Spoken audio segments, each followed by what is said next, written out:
Tripura is not a dumping station जहां पे कोई भी बांग्लादेशी कचरा आके फेंक देगा। बांग्लादेश का कोई भी गंदगी त्रिपुरा में फेंक देगा डस्टबिन समझ के, गार्बेज समझ के। ये हम लोग नहीं सहन कर सकता।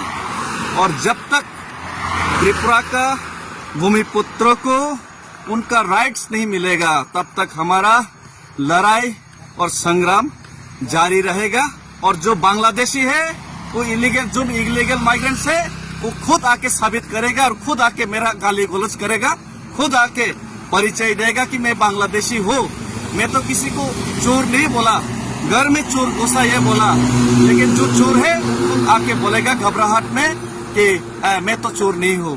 तो जो इलीगल माइग्रेंट बांग्लादेशी है वो खुद आके ये सब बात मेरा विरोध करेगा, सामने आके वो खुद बांग्लादेशी परिचय करेगा।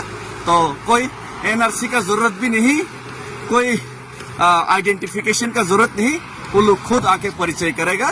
तो इंडियन गवर्नमेंट ऑफ इंडिया, आप लोग खुले आंखों से ये देख रहे हैं। अगर ये खुले आंखों से देख कर भी अगर आप लोगों ने एक्शन नहीं लिया तो ये एक हिंदुस्तान के लिए सिक्योरिटी थ्रेट और फ्यूचर जनरेशन के लिए थ्रेट होगा। धन्यवाद। हिंदुस्तान जिंदाबाद।